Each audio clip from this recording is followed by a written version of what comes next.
안녕하십니까? 책 읽는 밤의 달빛지기입니다. 한편의 문학 작품 속에는 다양한 사람들의 다채로운 삶이 녹아 있습니다. 우리가 한 번쯤 겪은 혹은 겪어야 할 시련이나 좌절 혹은 사랑의 상처가 우리 삶의 일반적인 것을 우리는 많은 문학 작품을 통해서 알 수 있습니다. 그러므로 문학 작품을 읽는 것은 우리 삶을 통찰할 수 있는 소중한 기회라고 생각합니다. 오늘 낭독할 작품은 프랑스 자연주의 문학을 완성한 기드 모파상의 중편 비계 덩어리를 준비했습니다. 인간의 이기적인 면과 야비한 본성을 예리한 문체로 파헤친 이 작품은 모파상을 일약 작가의 반열에 올려놓기도 한 작품입니다. 그럼 비계 덩어리 지금 시작합니다. 며칠 동안 계속해서 패주하는 군대의 작은 무리들이 도시를 가로질러 갔다. 그것은 부대가 아니라 흩어진 오합지졸이었다. 병졸들은 길게 수염이 나고 더러웠으며 누더기 같은 군복을 걸치고 있었다. 그들은 깃발도 없고 대호도 없이 기운 없는 걸음걸이로 나아가고 있었다. 모두 쇠약해지고 기진맥진한 듯이 보였고 어떤 생각이나 결심을 할 수도 없이 그저 습관적으로 걷고 있었으며 걸음을 멈추면 금방이라도 피로로 쓰러질 것만 같았다. 특히 총의 무게로 허리가 구부러진 동원병들이 눈에 띄었다. 그들은 평화를 사랑하는 사람들이며 조용하게 살고 있었던 연금 생활자들이었다. 그리고 쉽게 공포에 사로잡히고 순식간에 열광하며 공격할 준비가 되어 있고 도망갈 준비도 되어 있는 기민한 어린 유격대들도 있었다. 그리고 그들 가운데에는 어떤 대전투에서 괴멸된 사단의 패잔병들인 듯한 몇 사람의 붉은 바지를 입은 사람들도 끼어 있었다. 이런 다양한 보병들과 함께 정렬해서 가는 침울한 포병들도 보였다. 그리고 이따금 가벼운 걸음걸이의 전열 보병대를 간신히 따라가고 있는 발걸음이 무거운 용기병들의 번쩍거리는 철모도 보였다. 이번에는 패배의 복수자, 무덤의 시민, 죽음의 분배를 요구하는 자 등의 영웅적인 명칭이 붙은 의용군의 군단들이 산적 같은 표정으로 지나갔다. 그들의 대장들은 임시 변통으로 군인이 되어 재산이나 수염의 길이로서 장교에 임명된 왕년의 포목상 아니면 곡물상, 기름장수 혹은 비누장수들이었다. 그들은 무기와 플란넬 계급장에 뒤덮여서 우렁찬 목소리로 이야기하고 작전 계획을 논하며 허세에 찬 어깨 위에 죽어가는 프랑스를 자신들만의 힘으로 바치고 있다고 주장하였다. 그러나 그들은 만용을 저지르고 약탈과 방탕을 일삼는 그들의 악질적인 병졸들을 이따금 두려워하기도 했다.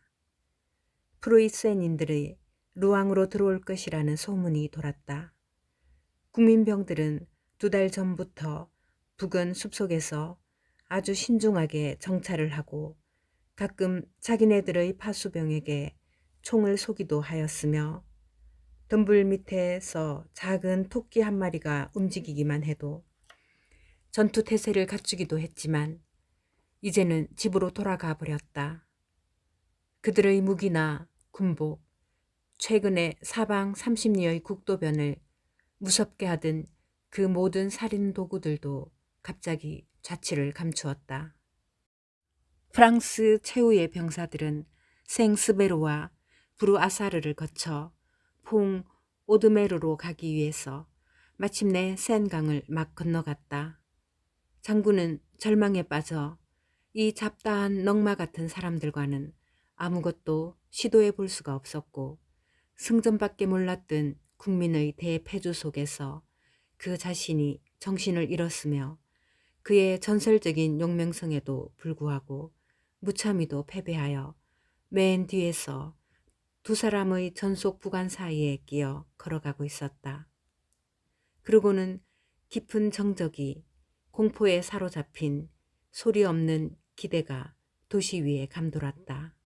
장사로 말미암아 무기력해진 뚱뚱한 많은 중산층 사람들은 그들의 고기 굽는 꼬챙이와 부엌용 큰 칼을 무기로 여기진 않을까 겁내면서 불안스럽게 정복자들을 기다리고 있었다. 생활이 멎어버린 것 같았다. 가게들은 닫혀 있고 거리는 조용했다. 이따금 이 침묵에 겁을 먹은 주민이 벽을 따라 급히 달려가곤 하였다.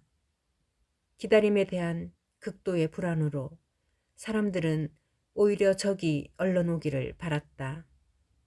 프랑스군이 지나간 다음 날 오후에 어디에서 나왔는지 모르는 몇 명의 프로이센 창기병들이 신속하게 도시를 가로질러 갔다. 그리고 조금 후 검은 옷을 입은 무리들이 생트 카트린 쪽에서 내려왔고 또 한편으로는 두 개의 다른 침략자의 무리들이 다르느탈과 부하 기념가로에서 나타났다. 새 본대의 전위대는 바로 그 시각에 시청 광장에서 합류하였다. 그리고 부근의 모든 도로로 해서 독일군이 딱딱하고 리듬이 분명한 발걸음으로 포도를 울리며 차례차례 도착했다. 목구멍에서 나는 알 수 없는 소리로 외치는 구령들이 죽은 듯이 적막한 집들을 따라 올라왔다. 한편 닫혀진 등문 뒤에서는 눈들이 전쟁의 권리에 의해 이 도시와 재산과 생명의 주인이 된 승리자들의 동정을 살피고 있었다. 주민들은 어두운 방 안에서 온갖 지혜와 힘도 소용이 없는 대홍수나 살인적인 대지진이 가져다 주는 듯한 공포에 사로잡혀 있었다. 이와 같은 느낌은 기존 질서가 뒤집어지거나 더 이상 안전이 존재하지 않거나 인간의 법칙과 자연의 법칙이 보호하고 있던 모든 것이 무의식적이고 무자비한 잔인성에 좌우될 적이면 을에 다시 나타나게 마련이다. 무너져가는 집 밑에 온 주민을 깔아 어스러뜨리는 지진, 죽은 소들과 지붕에서 뽑혀져 나온 들보와 함께 물에 빠진 농부들을 휩쓸어가는 범람하는 강, 혹은 저항하는 자들을 학살하고 다른 사람들을 포로로 끌고 가며 군도의 이름으로 약탈을 하고 또한 대포 소리를 들으면서 신에게 감사를 드리는 이 영광스러운 군대, 이런 것들은 재앙만큼 무서운 것으로서 영원한 정의에 대한 모든 신념과 우리가 배운 하늘의 가호와 인간의 이성에 대한 모든 신뢰를 뒤틀어 놓는 것이다. 집집마다 소수의 부대들이 문을 두드리고 이어서 집 안으로 사라졌다. 그것은 침략 후의 점령이었다. 정복자에게 상냥한 태도를 보여야 할 패자의 의무가 시작되었다. 얼마 후에 최초의 공포가 일단 사라지자 고요함이 다시금 내려앉았다. 많은 가정에서는 프로이센 장교가 식탁에서 식사를 하였다. 때로는 교양 있는 사람도 있어서 예의상 프랑스를 동정하고 이런 전쟁에 참여하는 자기의 혐오감을 말하기도 하였다. 사람들은 그런 소견에 감사해 하였다. 게다가 언젠가는 그의 보호가 필요할 수도 있는 것이다. 그의 비위를 맞추어 주면 어쩌면 식사를 제공해야 할 사람을 몇 사람쯤은 덜 받을지도 모를 일이었다. 그리고 전적으로 복종해야 할 사람의 감정을 무엇 때문에 해치겠는가? 그렇게 하는 것은 용감하기보다 무모한 일이 될 그들의 도시가 이름을 드날리게 되었던 그 영웅적인 방어를 하던 시절과 같은 무모함은 이제 루앙 시민의 결점이 아닌 것이다. 마침내 사람들은 프랑스인의 고아함에서 최고의 구실을 끌어냈다. 대중 앞에서 이 이국 병사들과 친숙하게 보이지 않는다면야 집안에서 공손하게 대하는 것은 괜찮지 않느냐고 생각하게 되었다. 바깥에서는 서로 아는 체 하지 않았지만 집안에서는 기꺼이 이야기를 나누었다. 독일 군인들은 매일 저녁 공동의 난로에 몸을 녹이면서 점점 더 오래 머물러 있게 되었다. 도시 자체도 점점 평상시의 모습을 되찾아갔다. 프랑스인들은 아직도 거의 외출하지 않았지만 거리에는 프로이센 병사들이 우글거렸다. 게다가 포도 위로 그들의 커다란 살인 도구를 거만하게 끌고 다니는 푸른 제복의 경기병 장교들도 지난해에 같은 카페에서 술을 마시던 프랑스 엽기병 장교들보다 일반 시민들을 크게 멸시하는 것 같지는 않았다. 그러나 태도에는 그 무엇이 있었다. 미묘하고도 알 수 없는 그 무엇, 견디기 어려운 이상한 분위기, 냄새가 퍼지듯이 침략의 냄새가 감돌았다. 그 냄새는 집과 공공장소를 가득 채웠고 음식의 맛을 변하게 했으며 야만스럽고도 위험한 아주 먼 부족의 나라로 여행하고 있는 듯한 인상을 주었다. 정복자들은 많은 돈을 징수하였다. 주민들은 언제나 지불하였다. 하긴 그들은 부자였다. 그러나 노르망디의 상인은 부유하게 되면 될수록 모든 손실에 심지어 남의 손으로 넘어가는 자기 재산의 아주 작은 부분에도 고통을 느낀다.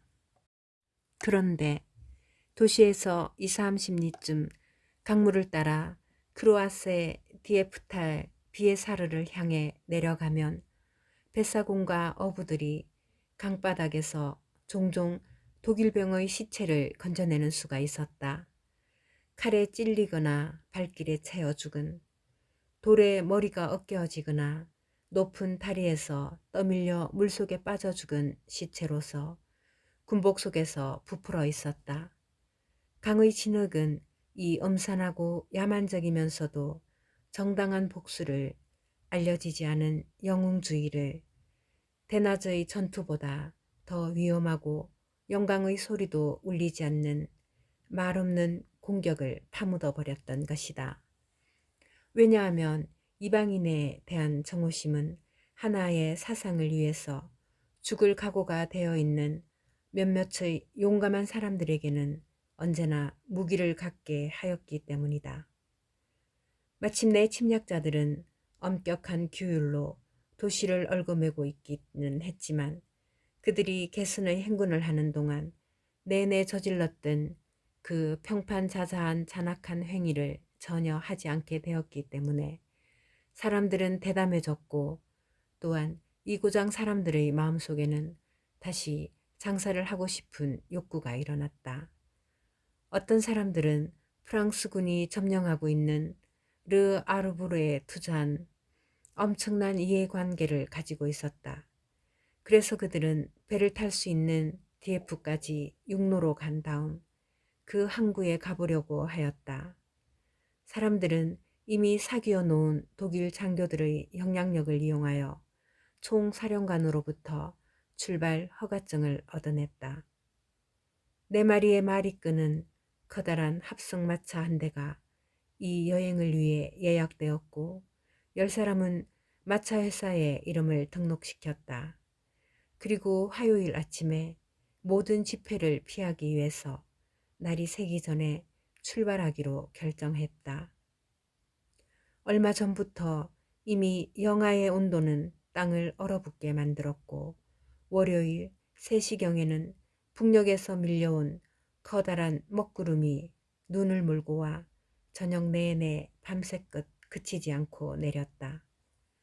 새벽 4시 반에 여행자들은 마차를 타기로 되어 있는 노르망디 호텔의 안뜰에 모였다.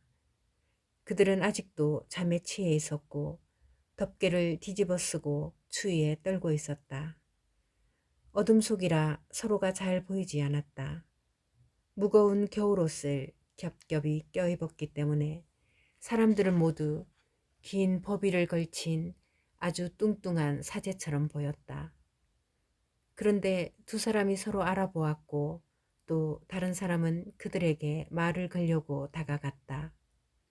그들은 이야기를 나눈다. 아내를 데리고 갑니다. 하고 한 사람이 말했다. 나도 그렇습니다. 나 역시 그래요. 첫 번째 사람이 덧붙였다. 우린 루앙으로 돌아오지 않을 겁니다.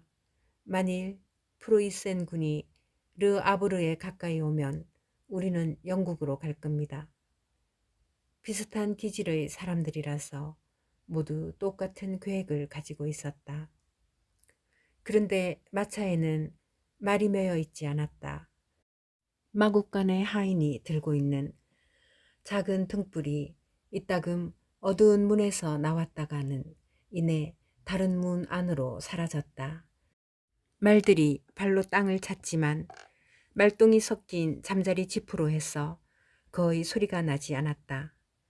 짐승들에게 말을 하고 욕설을 퍼부어대는 사람의 목소리가 건물 안쪽으로부터 들려왔다. 가볍게 나는 방울 소리는 마구를 만지고 있다는 것을 알려주고 있었다. 그 소리는 짐승의 움직임에 따라 분명하고 계속적으로 또한 리듬 있는 떨림으로 되었다. 그 소리는 이따금 멈추었다가는 곧이어 편자를 박은 말굽으로 땅을 치는 듯한 둔탁한 소리와 함께 갑작스러운 동료 속에서 다시 들려왔다. 갑자기 문이 닫혔다. 모든 소리가 뚝 그쳤다. 사람들은 추위에 몸이 얼어붙는 듯하여 입을 다물고 있었다. 그들은 꼼짝도 않고 몸이 뻣뻣해 있었다. 시야를 가로막으며 끊임없이 내리는 하얀 눈송이들은 땅으로 내려오면서 쉴 새 없이 반짝거리고 있었다.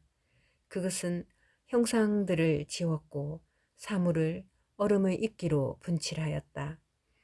겨울 속에 파묻힌 고요한 도시의 거대한 침묵 속에는 내리는 눈의 허공에 뜬 형언할 수 없는 이 어렴풋한 사락사락하는 소리밖에 들리지 않았다. 그것은 소리라기보다는 차라리 느낌이었고 공간을 가득 채우고 세상을 덮는 듯한 가벼운 원자의 혼합 같은 것이었다. 등불을 들고 그 사람이 다시 나타났다.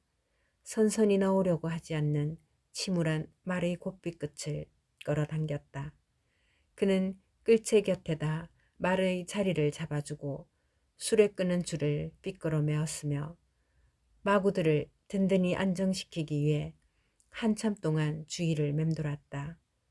다른 손에는 등불을 들고 있어서 한쪽 손밖에 쓸 수 없었기 때문이다. 두 번째 말을 찾으러 가려다가 그는 벌써 눈으로 하얗게 된 이 모든 여행객들을 발견하고는 그들에게 말했다. 왜 마차에 오르시지 않나요? 적어도 눈만은 피할 수 있을 텐데요. 그들은 확실히 그 생각을 하지 못했었다. 그래서 서둘러 마차에 올랐다. 아까 말한 새 남자는 아내를 안쪽에 자리 잡게 하고 뒤따라 올라왔다. 그리고 알아보기 힘들게 얼굴을 가리고 있는 다른 사람들이 말 한마디 나누지 않고 차례대로 나머지 자리에 앉았다.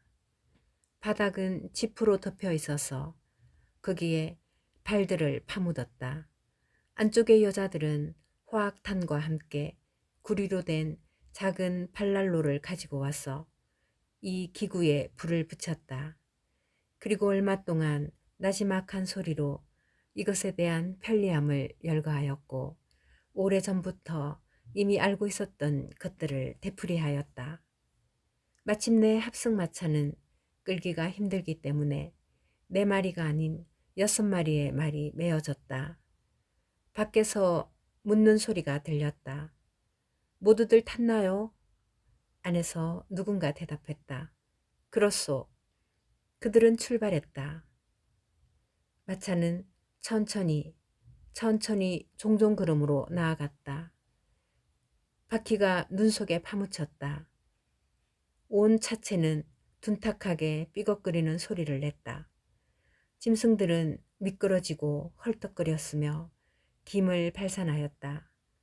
마부의 거대한 채찍이 쉴 새 없이 철썩 소리를 냈고 사방으로 흩날렸으며 가느다란 뱀처럼 얽혔다가 다시 풀렸다. 그리고 느닷없이 살이 통통하게 찐 한 엉덩이를 내리쳤다. 그러면 그 엉덩이는 더 세차게 길을 쓰느라고 긴장하는 것이었다. 날이 서서히 밝아왔다. 로왕 토박이인 한 여행자가 솜의 비에 비유했던 그 가벼운 눈송이는 이제 내리지 않았다.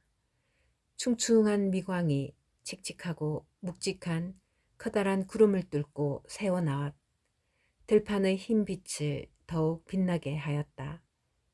들판에는 흰 서리를 뒤집어 쓴 커다란 나무들의 행렬이 나타나기도 했고 또 때로는 눈으로 두건을 쓴 초가집이 나타나기도 했다. 마차 안에서는 이 새벽의 음산한 방명에 서로를 호기심 있게 바라보았다. 맨 안쪽에 있는 제일 좋은 자리에는 그랑퐁가의 포도주 도매상인 루아조 부부가 마주 앉아 졸고 있었다. 옛날엔 그 가게의 점원이었던 루아조는 사업에서 파산한 주인으로부터 그 영업권을 매수하여 돈을 벌었다. 그는 시골의 영세 소매 상인들에게 아주 나쁜 포도주를 헐값으로 팔았다. 그를 아는 사람과 친구들 사이에서는 교활한 사기꾼, 술책에 능하고 쾌활한 전형적인 노르망디인이라는 인정을 받았다. 협잡꾼이라는 그의 평판이 어찌나 기정사실로 되어 있었던지 어느 날 저녁 도지사 관저에서 우아와 샹송의 작가로서 신랄하고도 섬세한 정신을 가졌으며 그 지방의 영광이기도 한 트루넬 씨가 부인들이 약간 졸고 있는 것을 보고 루아조 볼 게임을 하자고 제의했다.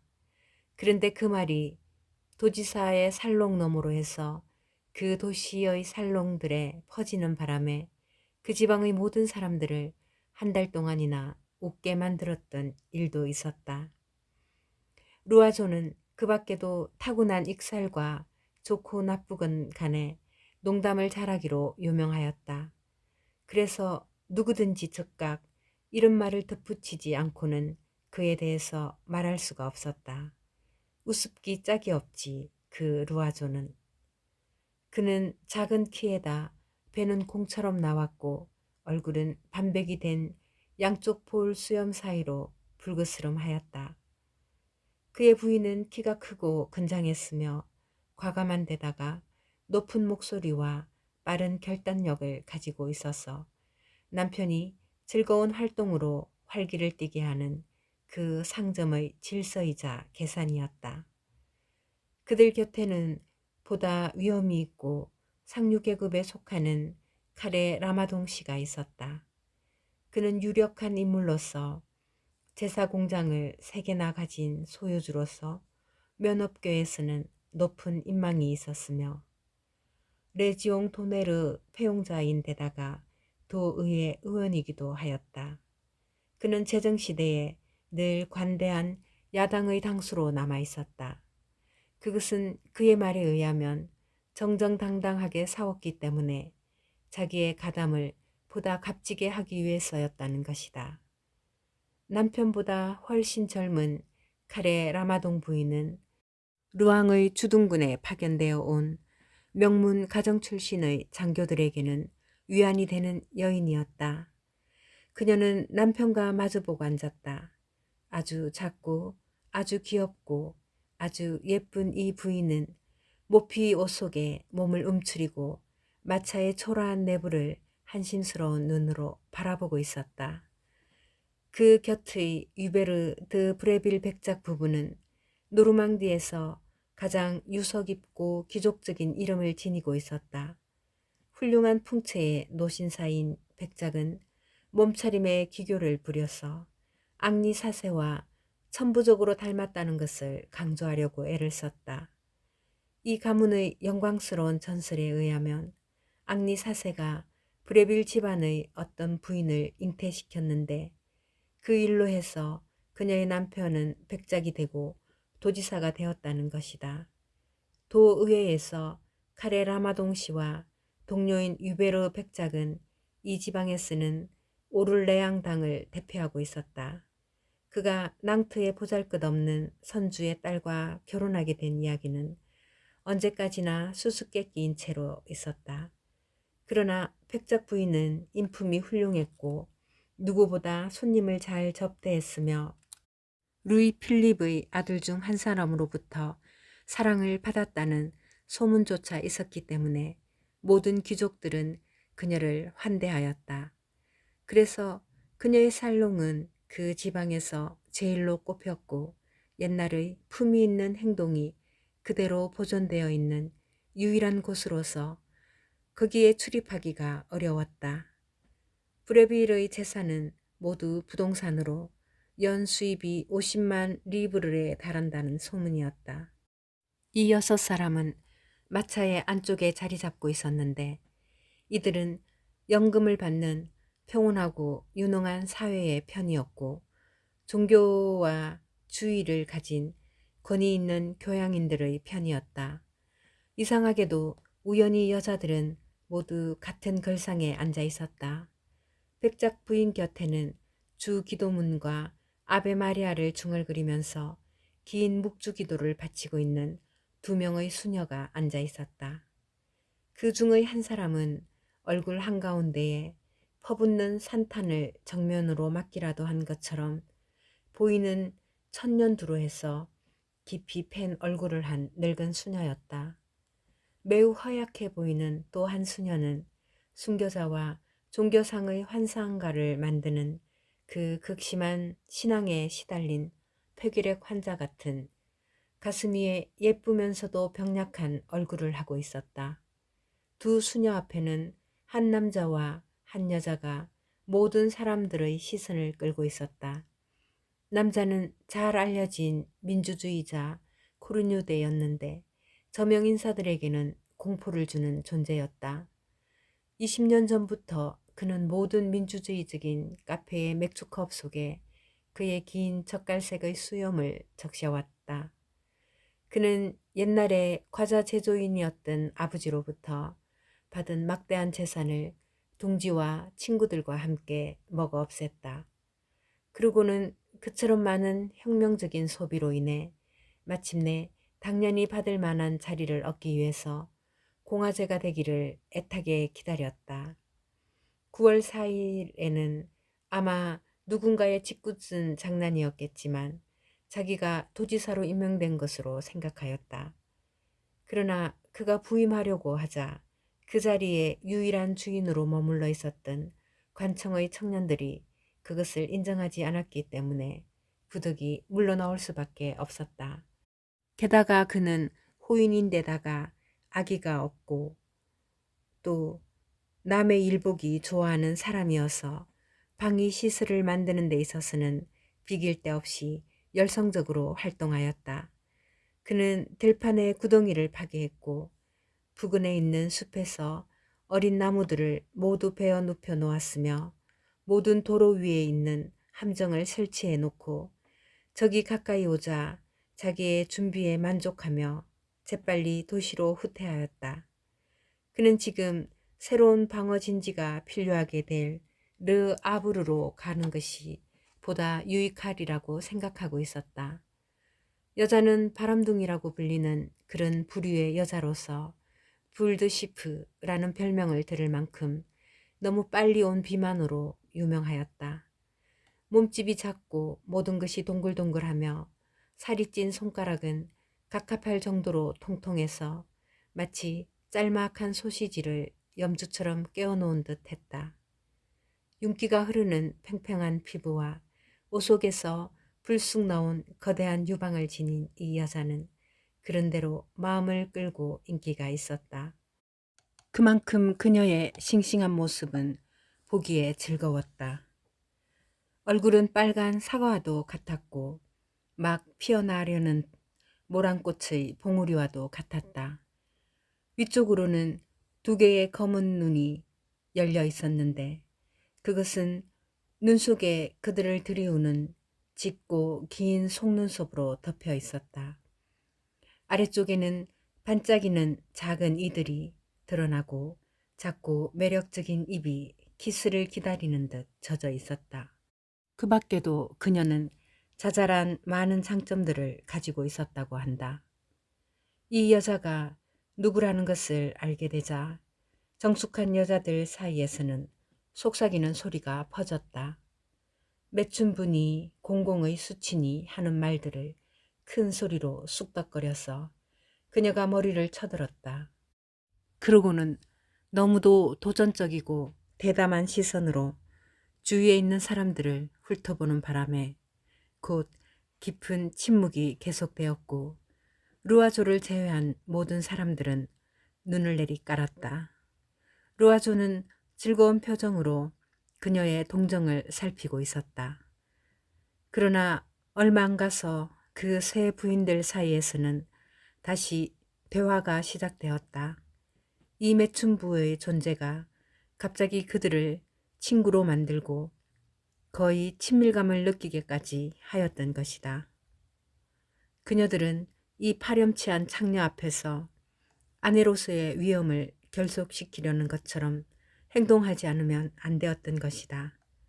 왜냐하면 합법적인 사랑은 언제나 자유로운 사랑에 대해 거만하게 대했기 때문이다. 세 남자들도 역시 코르뉴대를 보고 보수당원의 본능으로 가까워져서 가난한 사람들을 무시하는 듯한 어조로 돈에 관한 이야기를 시작하였다. 위베르 백작은 프루센 사람들이 자신에게 끼친 손해, 도난당한 가축과 잃어버린 수확으로 해서 생긴 손실들, 그 큰 피해가 겨우 1년 정도의 타격에 지나지 않는다고 자기보다 10배나 많은 재산을 가진 대영주와 같은 확신을 가지고 말하였다. 방적공업에서 매우 시련을 겪은 카레 라마동 씨는 모든 경우에 신중히 행동하여 목마를 때 먹는 배처럼 영국에 60만 프랑을 조심해서 송금해 놓았다. 루아조로 말하면 자기 지하 창고에 남아 있었던 보통 포도주를 모두 프랑스군의 병참부에 팔도록 타결되어서 국가는 그에게 어마어마한 돈을 지불해야 되는데 그것을 그는 르 아브르에서 받을 작정이었다. 이들 세 사람은 모두 우정어린 시선을 재빨리 주고받았다. 사회적 지위가 다름에도 불구하고 그들은 돈으로 인해서 형제와 같은 감정을 느꼈고 바지 주머니에 손을 넣고 금화 소리를 내는 자들, 가진 자들의 위대한 동지의식을 느꼈다. 마차는 너무 느려서 아침 10시가 되었어도 40리밖에 가지 못하였다. 남자들은 3번이나 내려서 언덕길을 걸어 올라가야 했다. 사람들은 불안해지기 시작하였다. 토트에서 점심을 먹기로 했었는데 지금 같아서는 밤이 되기 전에 그곳에 도착할 가망이 없다고 생각되었기 때문이다. 저마다 길가에 음식점이라도 있나 살펴보았지만 그때 마침 마차가 눈구덩이에 빠져 끌어내는데 2시간이나 걸렸다. 시장기가 왕성해지고 마음이 산란해졌다. 어떤 싸구려 식당도 어떤 술집도 보이지 않았다. 프로이센 군들이 가까이 오고 굶주린 프랑스군이 지나가기 때문에 모든 장사꾼들은 겁을 먹은 것이었다. 남자들이 길가에 있는 농장으로 먹을 것을 찾아 달려갔지만 빵조차도 구하지 못했다. 먹을 것이 아무것도 없어서 찾아내기만 하면 강제로 뺏어가는 병사들에게 약탈당할까봐 두려워서 농부들은 남은 저작물들을 숨겨놓았기 때문이다. 오후 1시쯤 되자 루아조는 몹시 시장하다고 말했다. 사람들은 모두 오래전부터 그와 똑같은 고통을 느끼고 있었다. 먹고 싶다는 격렬한 욕망이 여전히 더해가기만 했어. 대화마저 끊어져 버렸다. 이따금 누가 하품을 하면 다른 사람이 얼른 그 흉내를 내었다. 그리고 저마다 번갈아 자기의 성격, 예절, 사회적인 지위에 따라서 시끄러운 소리를 내며 입을 벌리거나 아니면 하품이 나오려고 벌어진 입에 얼른 손을 얌전하게 갖다 대거나 하였다. 불드시프는 몇 번이고 거푸 마차 치마 밑에서 무엇을 찾는 듯이 몸을 숙였다. 그녀는 잠시 망설이다가 곁에 있는 사람들을 쳐다본 다음에 조용히 몸을 일으켰다. 사람들의 얼굴은 창백해졌고 경련이 일었다. 루아조는 햄 한 개에는 1,000프랑을 지불하겠다고 단언했다. 그의 아내는 항의하려는 듯한 몸짓을 하였지만 잠잠해졌다. 그녀는 돈을 낭비한다는 말을 들으면 언제나 속이 상해서 그것에 관해서는 농담조차 이해를 하지 못하였다. 사실은 나도 기분이 좋지 않군 하고 백작이 말했다. 어째서 먹을 것을 가져올 생각을 못했을까? 저마다 똑같은 책망을 자신에게 하였다. 그렇지만 코르누데는 럼주가 가득 든 물통을 가지고 있었다. 그가 그것을 내밀었으나 사람들은 냉정하게 거절하였다. 루아조만이 두어 모금 마시고 물통을 돌려주면서 고맙다고 말했다. 역시 좋군요. 몸이 더워지고 시장길을 잊게 해준다니까요. 술기운이 돌자 기분이 좋아져서 그는 샹송에 넣어오는 작은 배 위에서처럼 하자고 제의를 하였다. 즉 여행객 중에서 가장 기름진 사람을 잡아먹자는 것이었다.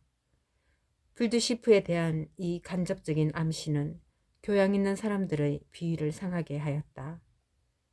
모두들 아무런 대꾸도 하지 않았다. 쿠르뉴데만이 미소를 지었다.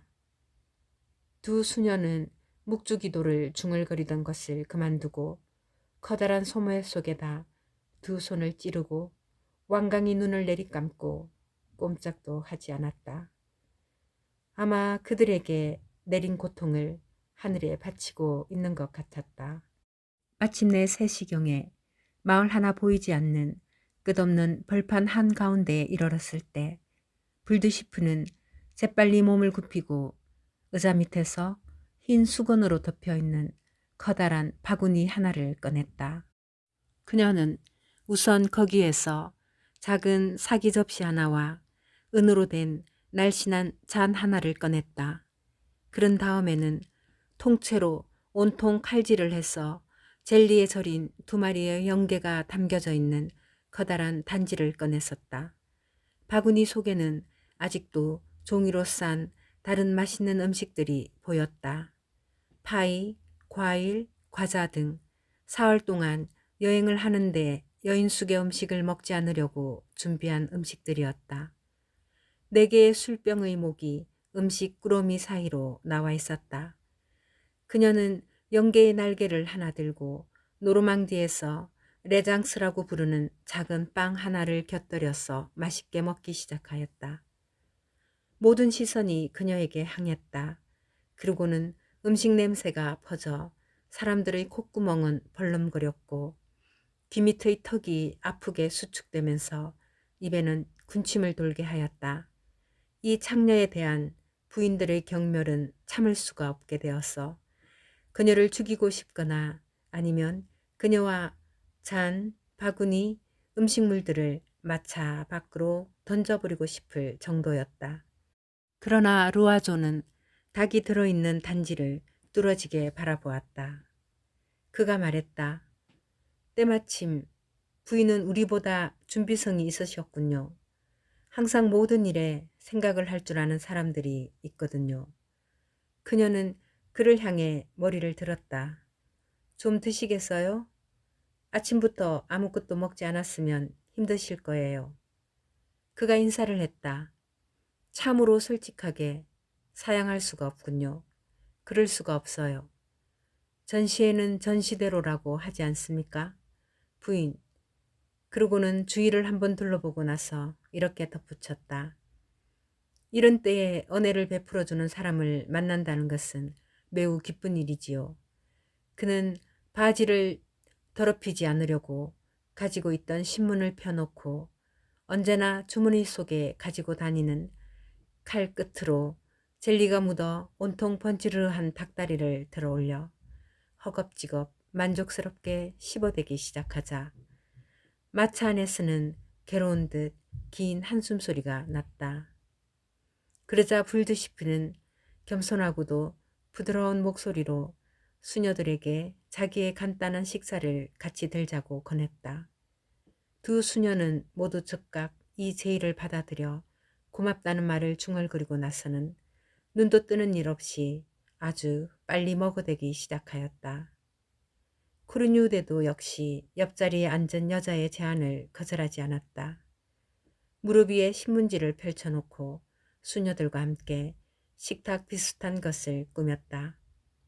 입들은 쉴 새 없이 열리고 닫히면서 집어넣고 씹어대고 사납게 삼켰다. 자기 좌석에서 줄기차게 먹어대던 루아조가 낮은 소리로 아내에게 자기처럼 먹으라고 권유했다. 그녀는 한참 동안 그것을 물리치다가 창자 속에 경련이 일어나자 무너지고 말았다. 그러자 남편은 말을 부드럽게 하면서 자기 아내에게 작은 한 조각을 주어도 괜찮겠느냐고 그들의 매력적인 동행인에게 물었다. 그렇고 말고요 하고 그녀가 말했다. 상냥한 미소를 지으면서 그녀는 단지를 내밀었다. 첫 번째 보르도산 포도주 병의 마개를 뽑았을 때 난처한 일이 일어났다. 잔이 하나밖에 없었던 것이다. 잘 닦은 후에 그것을 돌렸다. 쿠르뉴데만이 아마 여자에 대한 친절에서였겠지만 옆자리에 있는 여자의 입술이 다 아직도 축축한 그 자리에 자기 입술을 갖다 대었다. 그러자 음식을 먹고 있는 사람들에 둘러싸여서 음식물 냄새로 숨이 막힐 것 같은 드 브레빌 백작 부처는 칼의 라마동 내외와 함께 탄탈로스의 그 가정스러울 정도로 안타까운 고통에 시달리고 있었다. 갑자기 공장 주인의 그 젊은 부인이 한숨을 내쉬는 바람에 모두들 고개를 돌렸다. 그녀는 밖에 있는 눈과 같이 창백하였다. 눈이 감겨지고 고개가 숙여졌다. 의식을 잃은 것이었다. 남편은 깜짝 놀라서 사람들에게 도와줄 것을 간청하였다. 모두들 정신이 없었지만 나이 든 수녀가 환자의 머리를 받치고 불드시프의 잔을 그녀의 입술 사이로 비스듬히 하여 포도주 몇 방울을 삼키게 했다. 예쁜 부인은 몸을 움직이며 눈을 떴다. 그리고 미소를 지으면서 죽어가는 목소리로 이제는 기분이 좋다고 말했다. 그러나 다시 되풀이되지 않도록 수녀는 보르도산 포도주가 가득 든 술 한 잔을 억지로 마시게 했다. 그러고는 이렇게 덧붙였다. 시장에서 그래요. 다른 게 아니에요. 그러자 불드시프는 얼굴을 붉히고 난처해하면서 아무것도 먹지 않고 있는 나머지 네 사람의 여행객들을 쳐다보면서 중얼거렸다. 어쩌나 저 신사분들과 부인들께도 대접해드렸으면 좋겠지만 그녀는 실례가 될까봐 두려워서 입을 다물었다. 루아조가 말을 받았다. 아무렴요. 이런 경우에는 모두가 형제지요. 서로 돕지 않으면 안 됩니다. 자, 부인들 허물없이 받아들이세요. 제기랄, 이 밤을 지낼 집 한 채나 찾게 될는지도 알 수 없어요. 이렇게 가다가는 내일 정오 안으로 토트에 닿지 못할 겁니다. 사람들은 망설이기만 했지 아무도 그럽시다 하고 감히 책임을 지려는 사람이 없었다. 그러자 백작이 문제를 딱 잘라 해결하였다. 겁을 내는 뚱뚱한 창녀 쪽으로 몸을 돌리더니 점점 빼는 기족의 태도로 말했다. 감사히 받겠소 부인. 다만 첫걸음이 어려울 뿐이지. 일단 결심을 하자 모두들 체면을 차리지 않았다. 바구니가 비어버리고 말았다. 그러나 아직도 기름진 간으로 만든 파이, 종달새 파이, 훈제한 소 혀 한 덩어리, 크라산 배, 퐁레베르크산 치즈 한 덩어리, 비스킷, 식초에 담은 작은 오이와 양파가 가득 든 잔등이 바구니에 들어있었다. 불드시프도 모든 여자들과 마찬가지로 생야채를 좋아하였다. 그녀에게 말을 건네지 않으면서 이 여자의 음식을 먹을 수는 없었다. 그래서 처음에는 조심성 있게 이야기를 하였지만 곧 그녀가 퍽 얌전한 여자라는 것을 알게 되자 더욱 허물없이 대했다. 처세술이 뛰어난 드 브레빌 부인과 카레 라마동 부인은 품위 있고 상냥하게 대했다. 특히 백작 부인은 어떤 교제에서도 자기의 명예를 손상시키지 않는 매우 고상한 부인들이 취하는 그런 상냥한 겸양을 보여주었고 호감이 가게 하였다. 그러나 여장부와 같은 마음을 가지고 있는 건장한 루아조 부인은 여전히 무뚝뚝해서 말은 적게 하면서도 먹기는 많이 먹었다. 자연히 전쟁에 대한 이야기를 하였다. 프로이센 군의 무시무시한 행동과 프랑스군의 용감한 행위에 대해서 이야기하였다. 그리고 도망하는 이 사람들은 모두 다른 사람들의 용기에 경의를 표했다. 이었고 개인적인 이야기가 시작되었다. 불드시프는 진짜 감동이 되어 이따금 창녀들이 그들의 타고난 격정을 나타내기 위해 취하는 그런 열정적인 말로 자기가 어떻게 루앙을 떠나오게 되었는가를 이야기했다. 처음엔 남아있을 생각을 했었지요. 하고 그녀가 말했다. 집에는 먹을 것도 가득하고 해서 정처 없이 떠다니는 것보다는 병정 몇 사람을 먹이는 것이 낫겠다는 생각을 했지요. 그러나 그 프로이센 군들을 보니 그럴 수가 없더군요. 분노의 피가 끓어올랐어요. 그래서 온종일 치욕스러워서 눈물을 흘렸습니다. 아, 내가 남자라면 그저 나는 창가에서 뾰족한 첼모를 쓰고 있는 그 뚱뚱한 돼지 같은 놈들을 보고 있었지요. 그런데 놈들의 등짝에다 집기를 던지지 못하도록 하녀가 제 두 손을 잡는 거예요. 그러고 나서 그들이 내 집에 묵으려고 들어왔어요. 나는 맨 먼저 들어오는 놈의 목덜미를 잡으려고 달려들었습니다. 그놈들이라고 해서 다른 사람들보다 목을 졸라 죽이는 것이 더 어려울 것은 없었잖아요. 누군가가 내 머리를 잡아채지 않았다면 그놈을 해치웠을 거예요. 그 일이 있고 나서 나는 숨어야만 했어요. 마침내 기회를 만나게 되어서 이렇게 떠나게 된 것이지요. 사람들은 그녀를 대단히 칭찬하였다. 그녀는 그렇게 용감한 태도를 보이지 못한 동행인들의 존경 속에서 위대해졌다. 코르뉴대는 그 이야기를 들으면서 사도와 같이 찬동과 호의가 어린 미소를 짓고 있었다. 하느님을 찬양하는 독신자의 소리를 듣고 있는 사제와도 같았다.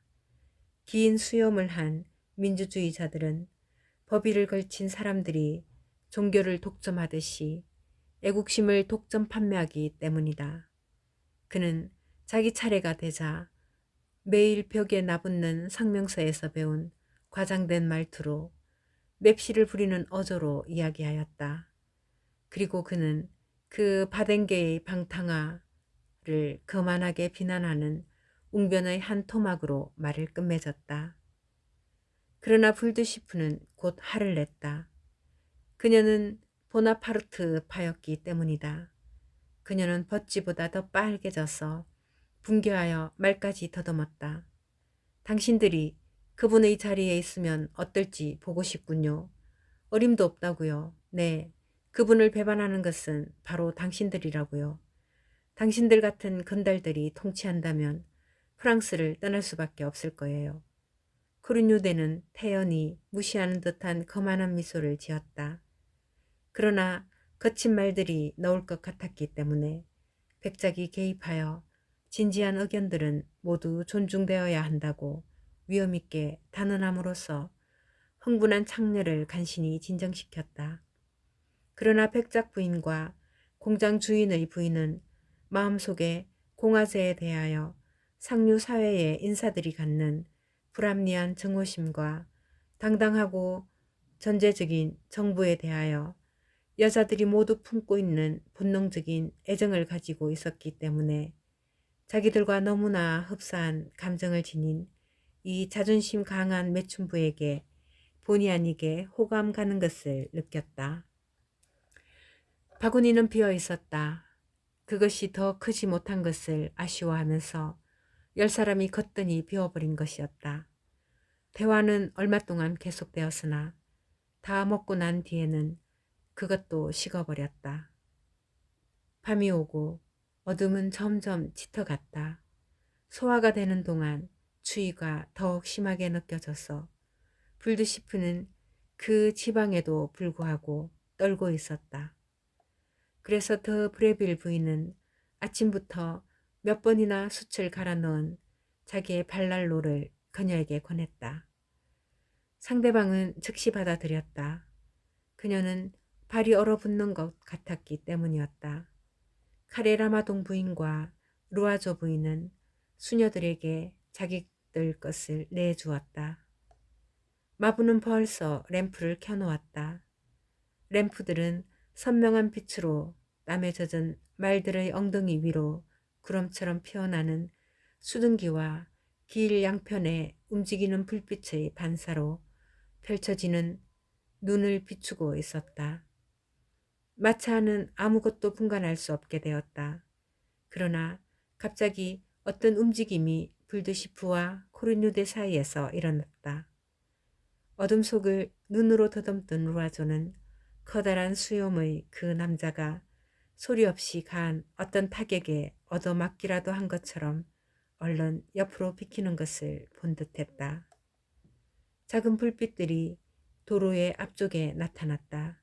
토트였다. 11시간을 달렸는데 말에게 귀리를 먹이고 숨을 돌리게 하기 위해서 매번 쉰 2시간을 합하면 13시간이 걸린 셈이다. 그들은 마을로 들어가 콤메르스 호텔 앞에 멈추었다. 마차문이 열렸다. 귀에 익은 어떤 소리가 여행객들을 소스라치게 하였다. 땅에 칼집이 부딪히는 소리였다. 곧 어떤 독일인이 뭐라고 소리를 질렀다. 마차는 움직이지 않았지만 아무도 내리지 않았다. 마치 나가면 학살당할 것이라고 생각하는 것처럼. 그러자 마부가 한 손에 램프를 들고 나타났다. 그 불빛은 갑자기 마차 안에까지 비추어 당황하고 있는 두 줄의 얼굴들을 드러내었다. 그들의 입은 벌어지고 놀라움과 갑작스러운 공포로 눈은 크게 떠여져 있었다. 마부 곁에는 한 독일군 장교가 불빛을 받고 서 있었다. 지나치게 마르고 금발인 키가 큰 젊은이가 코르셋을 입은 소녀처럼 꼭 끼는 군복을 입고 밀랍을 입힌 납작한 모자를 비스듬히 쓰고 있는 것이 영국의 호텔 보이처럼 보이게 했다. 곱고 긴 털로 이루어진 어울리지 않는 코밑 수염은 양쪽으로 한없이 가느다랗게 뻗어가다가 그 끝이 보이지 않을 정도로 아주 가는 단 한 오라기의 노란 털로 끝나고 있었는데 그것은 뺨을 잡아당기면서 입의 양 가장자리를 짓누르는 것 같았고 늘어진 주름살 하나를 새기고 있었다. 그는 신사숙녀 여러분 내리시죠 하고 딱딱한 어조로 말하면서 알자스 지방의 프랑스어로 여행자들에게 내리기를 권유했다. 두 수녀들이 온갖 순종에 익숙한 성녀들의 온순함으로 제일 먼저 복종하였다. 백작 부부가 그 다음에 나타났고 그 뒤를 공장 주인 부부가 따랐다. 그러고는 루아조가 체격이 큰 아내를 자기 앞으로 떠밀면서 나왔다. 루아조는 땅에 발을 대면서 예의라기보다는 용이 주도한 마음에서 안녕하십니까 하고 장교에게 말했다. 상대방은 무례하게 절대적인 권력을 가진 사람처럼 대꾸도 하지 않았고 그를 쳐다보았다. 불드시프와 코르뉴데에는 승강구 가까이에 있었지만 적 앞에서 신중하고 거만한 모습으로 맨 나중에 내렸다. 뚱뚱한 창녀는 자신의 감정을 억누르며 침착해지려고 애썼다. 민주주의자는 약간 떨리는 한 손으로 자기의 긴 갈색 수염을 만지작거리고 있었다. 이런 경우에는 누구나 약간 자기 나라를 대표하고 있다고 느끼기 때문에 그들은 품위를 지키고 싶었던 것이다.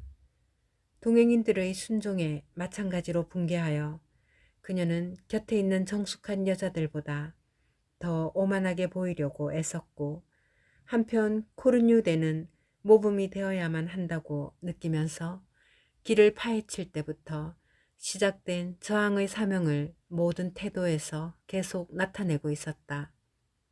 일행은 여인숙의 널따란 부엌으로 들어갔다. 독일인은 여행자 개개인의 이름과 특징 그리고 직업이 기재된 총사령관이 서명한 출발 허가증을 제시하라고 했다. 그는 기재 사항과 개인을 대조하면서 모든 사람들을 오랫동안 조사하였다. 그러고는 조소 하고 퉁명스럽게 말하고는 사라졌다. 그제서야 사람들은 안도의 숨을 내쉬었다. 여전히 배가 고파서 저녁을 주문하였다. 그것을 준비하는 데는 30분이 걸린다. 두 하녀가 저녁을 차리는 것 같아서 사람들은 방을 보러 갔다. 방들은 모두 복도 안쪽에 있었는데 복도는 뜻을 알 만한 번호가 표시된 유리문에서 끝나고 있었다. 마침내 식탁에 앉으려는데 여인숙의 주인이 나타났다. 그는 예전에 말장수를 한 사람으로서 천식을 앓는 뚱뚱한 남자였고 줄곧 씩씩거리고 쉰 목소리를 냈으며 목구멍 속에서는 가래 끓는 소리가 났다. 그의 아버지는 그에게 폴랑비라는 성을 물려주었다. 엘리자베트 루세 양이 누구시죠? 불드시프가 흠칫 놀라 뒤돌아보았다. 난데요? 아가씨, 프로이센 장교가 아가씨께 직접 할 이야기가 있답니다. 나한테요? 네, 당신이 엘리자베트 루세 양이라면 말이에요. 그녀는 당황하여 잠시 생각해 보더니 당당하게 말했다. 그렇다고 해도 난 가지 않겠어요. 그녀 주위에서 술렁거렸다. 저마다 이 명령의 이유를 찾으려고 하면서 의견을 나누었다. 백작이 다가왔다. 그건 옳지 않아요, 부인. 당신의 거절은 당신에게뿐만 아니라 동행인인 우리 모두에게조차 중대한 지장을 가져올 수도 있으니까요. 강한 자들에게 저항해서는 결코 안 됩니다. 확실히 이 거동은 다른 위험은 없어 보입니다. 아마 수속에서 잊어버렸던 것이 있었겠지요. 사람들은 모두 그와 합세를 해서 그녀에게 부탁을 하고 재촉하며 설교를 해서 마침내 그녀를 설득시키고 말았다. 모두들 순간적 감정으로 해서 생길지도 모르는 말썽을 몹시 두려워했기 때문이다. 마침내 그녀가 말했다. 여러분을 위해서 그렇게 하는 거예요. 정말이에요. 백작 부인이 그녀의 손을 잡았다. 우리는 당신에게 감사해 하고 있어요. 그녀가 나갔다. 사람들은 함께 식사를 들기 위해 그녀를 기다렸다. 저마다 이 과격하고 성미급한 창녀 대신에 불려가지 않은 것을 속상해하면서 자기 차례가 와서 불려갈 경우에 대비하여 마음속으로 진부한 말들을 준비하고 있었다. 그런데 10분쯤 지나자 그녀가 몹시 화가 나서 숨이 막혀 얼굴이 빨개가지고 씩씩거리면서 나타났다. 그녀는 더듬거리며 말했다. 아, 불안당 같은 놈, 악당. 모두들 무슨 일인지 알고 싶어서 열심들이었지만 그녀는 아무 말도 하지 않았다. 백작이 간청을 했기 때문에 그녀는 위험을 부리며 대답했다. 아니에요. 그건 여러분들과는 상관없는 일이에요. 이야기할 수 없어요. 그래서 그들은 양배추 냄새가 풍기는 깊숙한 수프 그릇의 주위로 모여 앉았다. 이런 불안한 일이 있었음에도 불구하고 저녁 식사는 즐거웠다. 사과주는 맛이 있었다. 루아조 부부와 수녀들은 전략하느라고 그것을 들었다. 다른 사람들은 포도주를 주문했다. 코리누대는 맥주를 청했다.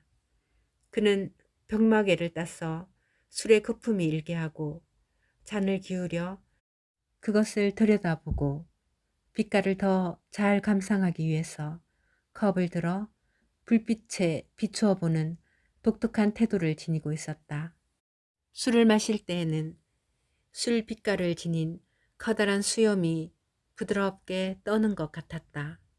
그의 눈은 조금도 맥주잔에서 떨어지지 않으려고 곁눈질을 하고 있었다. 그는 술을 마시기 위해서 태어난 유일한 임무를 다하고 있는 것 같이 보였다. 그의 온 생활을 차지하고 있는 두 개의 커다란 정렬, 즉 빛깔이 연한 맥주와 혁명 사이에 어떤 친화력과 같은 접근이 마음속에 자리하고 있는 듯 했다. 확실히 그는 혁명을 생각하지 않으면서 다른 것, 즉 맥주를 음미할 순 없을 것이다. 폴랑비 부부는 식탁 맨 끝에서 저녁을 들고 있었다. 고장난 기관차처럼 헐떡거리는 남자는 식사를 하면서 말을 하기 때문에 가슴이 너무 당겼다. 그러나 여자는 도무지 입을 다물지 않았다.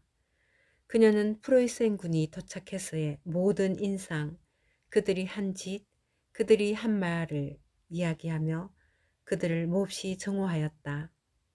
첫째로는 그들 때문에 돈이 들었고 그 다음으로는 군대에 두 아들이 있었기 때문이다. 그녀는 상류사회의 부인과 이야기하는 것이 즐거워서 특히 백작 부인에게 말을 걸었다. 그러고는 목소리를 낮추어 미묘한 이야기를 하였다. 남편은 이따금 입 다물고 있는 것이 좋을걸, 폴랑비 부인, 하고 그녀의 말을 가로막았다. 그러나 그녀는 조금도 아랑곳하지 않고 계속하였다. 그래요, 부인. 그자들은 감자와 돼지고기밖에 먹으려 들지 않아요. 그리고 또 돼지고기와 감자를 먹지요. 그들이 깨끗하리라고 생각하지 마세요. 천만에요. 이런 말씀 드리기는 송구스럽지만 그자들은 아무데나서 볼일을 본다니까요. 몇 시간이고 몇 날 동안이고 그들이 훈련받는 것을 본다면 저쪽의 들판에 모두 있는데요. 앞으로 갔다 뒤로 갔다.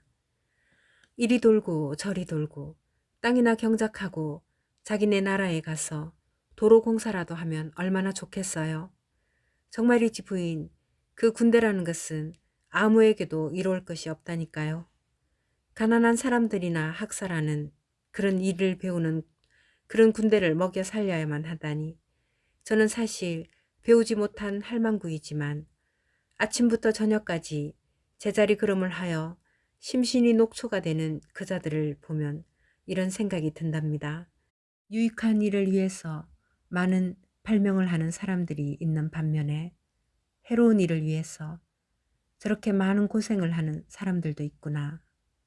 정말이지 사람을 죽인다는 것은 그것이 프로이센인이건 영국인이건 폴란드인이건 프랑스인이건 간에 가증스러운 짓이 아닐까요?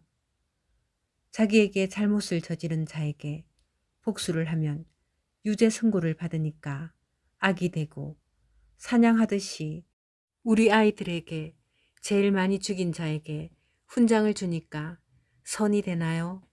정말이지 난 그걸 결코 이해할 수가 없다니까요. 쿠리뉴대가 목소리를 높였다. 전쟁이란 평화로운 이웃을 공격할 때는 만행이지만 조국을 수호할 때는 성스러운 의무가 되는 것입니다. 노파는 고개를 떨구었다. 그래요. 자신을 방어할 때는 별 문제지요.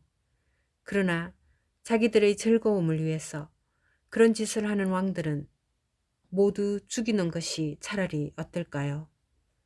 쿠르뉴대의 눈이 충혈되었다. 여성 동지 만세 하고 그가 말했다. 카레라마 동은 깊은 생각에 잠겨 있었다. 그는 이름 높은 장군들을 열렬히 지지하지만 이 촌부의 양식이 이런 것을 생각하게 하였다. 무의도식하는, 따라서 파산을 초래하는 그 많은 일손들을 비생산적으로 양성하고 있는 그 많은 힘들을 완성하는 데에 몇백 년이 걸려 대대적인 산업활동에 사용한다면 국가에 얼마나 큰 복리를 가져오게 될 것인가를 생각해 보았다. 그러나 루아조는 자기 자리를 떠나 여인숙 주인과 낮은 소리로 이야기하고 있었다. 뚱뚱한 주인은 웃다가 기침을 하며 가래를 뱉었다. 그의 거창한 배는 곁에 있는 사람의 즐거운 농담으로 불룩거렸다. 그는 프로이센 군이 철수했을 때 봄에 쓸 것으로 보르도산 포도주 6통을 그에게서 샀다. 모두들 피곤했기 때문에 저녁을 마치자마자 잠자리에 들었다.